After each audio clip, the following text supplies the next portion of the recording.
Hi there, this is Dr. John Whitcomb talking about building resiliency with compassion.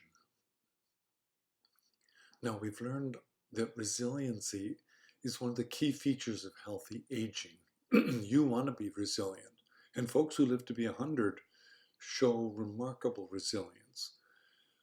One of the features of resilience that we might not think about, but that pops up, is compassion. Now, certainly, if Dalai Lama makes compassion a central part of his message, and you have to admit the Tibetans have shown a lot of resiliency surviving in the adverse environment of the Tibetan plateau, along with the occupation by the Chinese. And compassion is a core component, though, of resilience for a more important reason. When you show, what's the definition of compassion, is feeling sympathy and kindness and unity with somebody who is less fortunate and who's in a tough spot, and acting on it.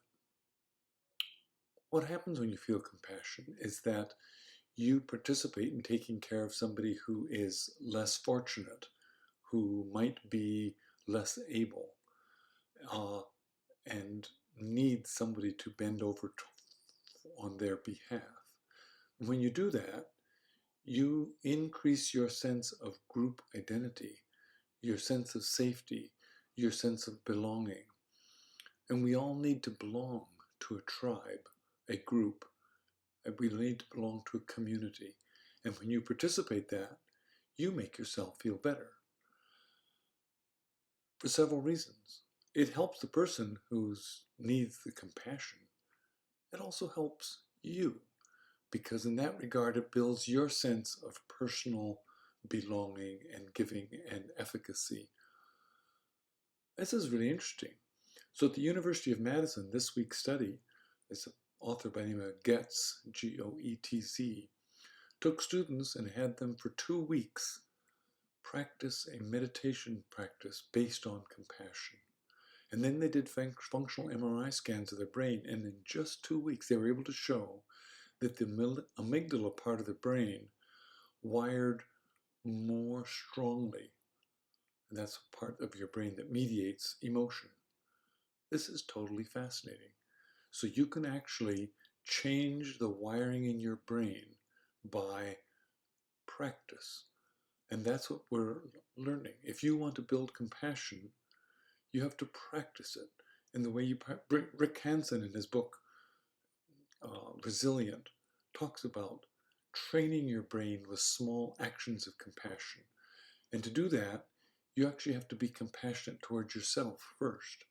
You have to practice being aware of what your feelings are. You have to practice recognizing when you are in need and lonely and feeling stressed and feeling left out, and how you are kind to yourself. Not giving yourself for immature behavior, but recognizing yourself as a human being with natural human frailties, and maturely and sensibly forgiving yourself for not being perfect.